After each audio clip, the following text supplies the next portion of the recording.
Doğu Türkistan'daki soykırıma insanlık adına dur de. Yüce Türk milleti, işkence, zulüm ve soykırıma varan insan hakları ihlallerinin yaşandığı ata toprağı Doğu Türkistan'da kampların kapatılması, zulümlerin bitmesi, özgürlük ve demokrasinin yaşanabilmesi için elimizdeki bütün imkanları kullanmak, soydaşlarımıza yaşatılan bu zulmü her ortamda dile getirmek, daima Uygur Türk'ü kardeşlerimizin yanlarında onlarla birlikte olduğumuzu hissettirerek tüm bu hususlarda kamuoyu oluşturmak ve kardeşlerimizin bu haklı seslerine ses vermek adına Türk Ocakları olarak her zaman olduğu gibi bugün de burada bu minvalde toplanmış bulunmaktayız. Sayın meclis mensupları, kıymetli Adanalılar, Çin hükümetince Doğu Türkistan'da yaşayan Türklere gerçekleştiren insanlık dışı uygulamaların, zulümlerin günümüzde artarak devam etmesi başeri vicdanda derin yaralar açmaktadır. Emperyal güçler tarafından dünyanın doğusunda Uygur Türkleri üzerinde uygulanmak istenen bu baskı, yıldırma, sindirme ve asimilasyon politikalarının bir benzeri, eğer ses çıkarılmaz, tepki gösterilmez ve dur denmez ise yine aynı güçler tarafından Batı'da ve akabinde tüm dünyadaki Türkler üzerinde gerçekleştirilmek istenecektir. Yüce Türk milleti, Doğu Türkistan'da milyonlarca insan suçsuz yere toplama kamplarında tutulmaktadır. Kamp tanıklarının anlattığına göre tutuklular sağlıksız şartlarda ellerinde kelepçe, ayaklarında zincirle yaşamaktadır. Kampta tutuklulara ne olduğu belirsiz ilaç ve iğneler verilmekte. Tırnak çekme, kamçı, elektrik verme gibi işkencelere maruz bırakılmaktadırlar. Kadınlar ne yazık ki toplu bir şekilde ve sistematik tacize uğramaktadır. Milyonlarca genç Doğu Türkistan'daki çalışma kamplarında veya Çin'deki fabrikalara götürülerek zorunlu köle işçi olarak çalıştırılmaktadır. Toplama ve çalışma kamplarına yollanmayan Uygur Türk'ü kardeşlerimiz siyasi propaganda ezberlemek, kamu hizmeti adına ücretsiz çalışmaya mecbur bırakılmaktadır. Uygur kadınlar kısırlaştırılmakta, hamilelere zorla kürtaj yaptırılmaktadır. Genç Uygur kadınlar Çinlilerle zorla evlenmeye zorlanmaktadır. Ailelerinden koparılan 1 milyona yakın çocuk toplama kamplarında asimile edilmek istenmekte, Çince konuşmaya, Çin gibi yaşanmaya, Çin gibi düşünmeye ve hatta Çinliler gibi beslenmeye zorlanmaktadır. Milli ve dini kültür mirasları yok edilmekte, Uygur tarihi, Türk kültürü ile ilgili kitaplar yakılmakta, yasaklanmakta, Türk ve İslami mimari yapılar, tarihi şahsiyetleri, türbeleri, heykelleri sistematik bir şekilde yok edilmektedir. Türk'ü yok etme programı adım adım uygulanmaktadır. Camiler yıkılıp Kur'an-ı Kerimler yakılmakta, namaz kılmak, oruç tutmak, toplama kamplarına alınma nedeni olarak görülmektedir. Türkiye Cumhuriyeti başta olmak üzere yurt dışı ülkelerinde okumuş, seyahat etmiş olmak ya da sadece bunları yapan birinin akrabası olmak hapis cezası alma nedeni olabilmektedir. Ki yanımdaki kardeşimiz sadece Türkiye'de okuduğu için, annesi Uygur Türk'ü ablamız para gönderdiği için şu an Çin toplama kampında esir hayatında işkence ve zulüm altındadır. Sadece Türk olduğu için ve Türkiye'deki kızına para yolladığı için. Bu kabul edilebilir bir şey midir? Sizlere sormak istiyorum. Türkiye Cumhuriyeti başta olmak üzere. Evet, burayı konuştuk. Kardeş Aile Projesi adı altında her aileye Çinli memur atanmış, aile mahremiyetini çiğneyerek Uygurların evlerinde konaklayan bu Çinliler aile üyelerinin rejime bağlılığını denetlemekte ve Çin hükümetine raporlar sunmaktadır. Sevgili Adanalılar, kıymetli basın mensupları, yüce Türk milleti, sözlerime son verirken basın açıklamamıza ve imla kampanyamıza destek veren herkese, şu an buna da bulunarak katkı sunan, başta Türkistanlar Derneğimiz, Azerbaycan Derneğimiz olmak üzere tüm sivil toplum kuruluşlarımıza, Azerbaycan Türk Milliyetleri Başkanımıza, evet, Adana Kırım Türklerimize, Anda Derneğimize, evet, Adana Kardeş Kültür Derneklerimizin tüm üye ve başkanlarına teşekkürlerimi, şükranlarımı sunmak istiyorum. Bu arada sayın basın mensuplarına ve emniyet güçlerimize de şu an burada bulundukları için teşekkürlerimi bildirmek istiyorum. Sözlerimi Türklük ve insanlık adına haklı bir istekle ve aslında gayet doğal bir taleple de sonlandırmak istiyorum. Bugün burada yanımızda bulunan Doğu Türkistanlı Uygur Türk'ü kardeşlerimizin en temel insan hakkı olan ailelerine kavuşabilmelerini, akabinde ise Büyük Türkiye Cumhuriyeti'nin ve Türk kamuoyunun bu soykırıma kayıtsız kalmaması, Doğu Türkistan'da Uygur Türk'ü kardeşlerimize karşı Çin'in gerçekleştirdiği ve insanlık suçu oluşturan bu politikalara karşı hep birlikte dur denmesini Türklük ve insanlık adına talep ediyoruz. Evet, katkı sunan ve burada bulunan herkese bir kez daha teşekkür etmek istiyorum. Sözlerimi şu an burada aramızda bulunan Doğu Türkistanlı kardeşlerimize çok kısa vermek istiyorum. Evet, ben Mirza Bey'le başlamak istiyorum. Çok kısa ifade etsinler kendilerini. Teşekkür ederim. Merhaba değerli basın mensupları. Merhaba sevgili Adanalılar. Merhaba yüce Türk milleti. Ben Mirza Ahmet İlyasoğlu. Biz Doğu Türkistanlılar 2017'den beri Çin 1949'dan beri süregelen zulmünü 2017'den başlayarak soykırım seviyesine ulaştırmıştır. Ve bu şu an dünyada 7 ülke tarafından soykırım olarak ilan edilmiştir. Dünya Af Örgütü'nün resmi rakamına göre 1 milyon Doğu Türkistanlı çocuk kendi ırkından, kültüründen, dininden uzaklaştırılarak birer Çinli olarak yetiştirilmektedir. Ve bu Yüce Türk milleti tarafından bilinse de bu zulmün tam boyutları nereye kadar olduğunu bilinmemektedir.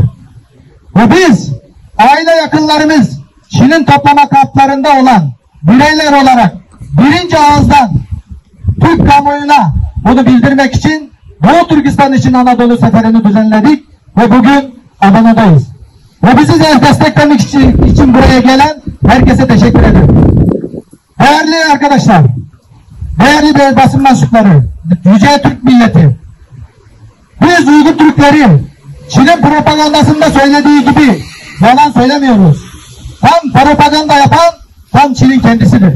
O yüzdendir ki biz 8 aydır Çin'in İstanbul Başkonsolosluğu önünde ailem nerede gibi en basit sorumuza Çin'in dünyadaki ikinci ekonomik gücü olmak isteyen Çin, ailem nerede dediğimiz bu soruya cevap vermekten aciz kalıyor. Çünkü aramızdaki bazı kardeşlerimizin yakınları o toplama kamplarında hunharca katledildi. Örnek verecek olursam benim sağ tarafındaki Nefret Taraşı kardeşimizin anne babası 65 yaşında toplama kampında şehit edildi. Yine aynı şekilde çocuğu tam da Adana'da yaşayan bir annemiz 63 yaşında mecburen Doğu Türkistan'a dönmek zorunda kaldı ve havaalanından direkt toplama kampına alınarak 65 yaşında hunharca katledildi. Ve aynı zamanda 83 yaşındaki Kur'an-ı Kerim'i Uygur Türkçesine çeviren Muhammed Salih hocamız da aynı şekilde toplama kampına kampında şehit edildi. Ve gençlerimizden Ankara Üniversitesi'nden mezun olan Ekrem kardeşimiz ve Japonya'da yüksek lisansını tamamlamak üzere Japonya'ya giden kardeşimiz Mihray aynı şekilde toplama kampında hunharca katledildi. Ve bütün bunlar bizim başımıza gelecek mi diye biz korku içindeyiz. Belki gelmiştir de. Ve aynı zamanda daha az önce bahsettiğim gibi bir tane daha arkadaşımız var. Buraya gelemedi çünkü çocukları var. Bakmak zorunda ama. Aynı şekilde bir anne. Onun teyzesi Nisan ayında cansız bedeni 65 yaşındaki teyzesinin cansız bedeni ailesini oluşturdu. İşte bizim aile yakınlarımızın nerede olduğumuzu sorduğumuzda Çin'in cevap vermemesinin sebebi işte bunun altında yatmaktadır. Onun için biz kardeşlerimizin şu an sağ olup olmadığını dahi bilmiyoruz. 21. yüzyılda teknolojinin son derece gelişmiş olan 21. yüzyılda insanlar dünyanın öbür ucuyla bir telefon kadar yakınken biz ailemizin, benim kardeşim, eniştem ve benim gibi yüksek lisans için Türkiye'ye gelen 4 tane arkadaşım ve memurluğunu tamamlayan yakınlarım toplama kampında akıbeti belli değil. Çin bunu izlemek için her türlü propagandaya başvuruyor. Maalesef ve maalesef Türkiye'de büyük gazeteler, büyük televizyon kanalları Doğu Türkistan'daki bu insanlık dramını, bu soykırıma yer vermiyor. O yüzden buradan gerçek haber burada diye sosyal medya kuruluşlarına çağrıda bulunuyorum. Lütfen gerçekten gerçek haber burada dediğiniz sözde samimiyseniz bu haberlere yer verin ve bizim sesimize ses olun. Eğer siz Türklüğe önem veriyorsanız orada yaşayan Türk milletidir. Eğer siz Müslümanlıktan iddia ediyorsanız orada Sadık Burhan'ın torunları yaşıyor ve özbeüz Müslümandır. Eğer siz hiçbir inanca, insanlığa, sadece insanlığa değer veriyorsanız orada bir kültür, bir insanlık yok ediliyor. Onun için Türkiye halkına, Türk milletine bu gerçekleri anlatmak için, birinci ağızdan arz etmek için Anadolu seferindeyiz. Ve her gittiğimiz yerde Türk halkının, Türk milletinin bizim yanımızda olduğunu hissediyoruz. Ancak bunu her zaman gündemde tutmak. Çünkü Çin'in soykırımı hiçbir şekilde durmadan devam ediyor. Onun için bugün burada duyduk. Evet anladık. Yarın unutuyoruz. Olmaz. Çünkü zulme susan birisi şeytandır. Zulme susan zulme ortaktır. Onun için zulme susmamak için tarihte Çinliler entrikalarıyla bizi birbirimize kırdırmışsa şu anda da kendi propagandalarıyla bizi susturarak, bizi her türlü, her hastayla bizi susturarak kardeş kanına imza atmamıza sebep oluyorlar. Onun için Allah korusun böyle susarak kardeş kanına imza atmayalım, bu soykırıma onay vermeyelim. Bütün herkese burada gelen başta Türk Ocakları olmak üzere ve Türkistanlılar Derneği, Azerbaycan Derneği ve Kırım Tatarları Derneği ve bütün Sayın Anadolu, bütün kardeşlerimize, sivil toplum kuruluşlarına teşekkür ediyorum. Evet, teşekkür ederim. Son olarak Medine Hanım, sözcü olarak son olarak Medine Hanım'a mikrofonu verip basın toplantımızı burada sonlandırmak istiyorum. Buyurun Medine Hanım. Herkese merhabalar. Ben Medine Nazimi. Uygur Türk'ü, Türkiye Cumhuriyeti vatandaşıyım. Gördüğünüz fotoğraftaki benim kız kardeşim. Kız kardeşim Mevlüde İlal 2006 senesinde Türkiye'ye eğitim amaçlı geldi ve İstanbul Üniversitesi İşletme Bölümünden mezun oldu. Aynı zamanda kendisi onurlu bir Türkiye Cumhuriyeti vatandaşıdır. Benim kız kardeşim sadece memleketteki hasta olan anneme bakmak için gitmişti. Maalesef Türkiye'ye tekrar dönemedi.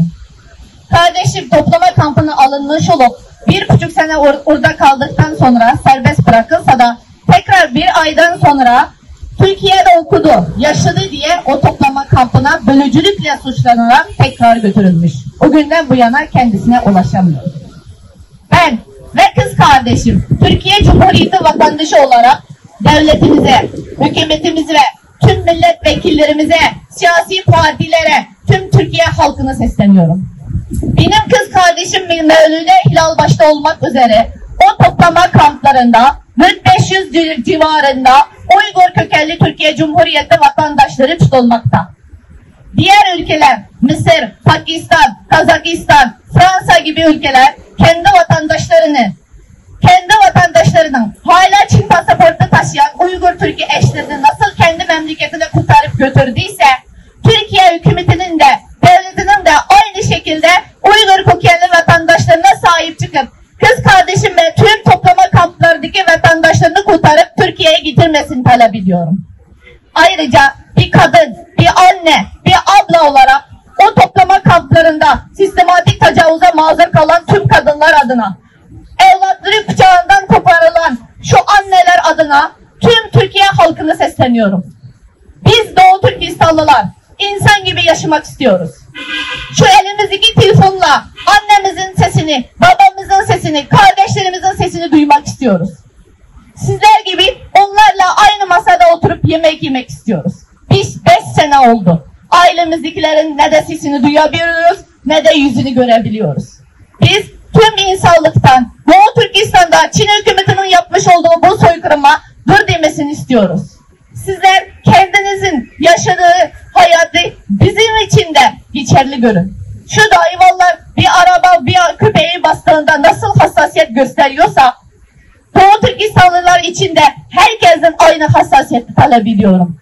Bizim de insan gibi yaşamaya hakkımız var. Biz bugün Anadolu seferi olarak Doğu Türkistan için yola çıkıp Adana'ya geldik. Tüm Adana halkına birinci ağızdan yaşadıklarımızı anlatmak. Doğu Türkistan'da yaşayan 35 milyon Türk'ün sesi olmak için buraya geldik. Hepinizi biz bugün, yarın ve çarşamba günü bu meydanda olacağız. Hepinizi buraya davet ediyoruz. Bizim imza kampanyamıza destek olun. Dertlerimizi dinleyin. Sadece dertlerimizi dinleyin. İmzayını zaten biz tek size bunu talep ediyoruz. Hepinize teşekkür ederim.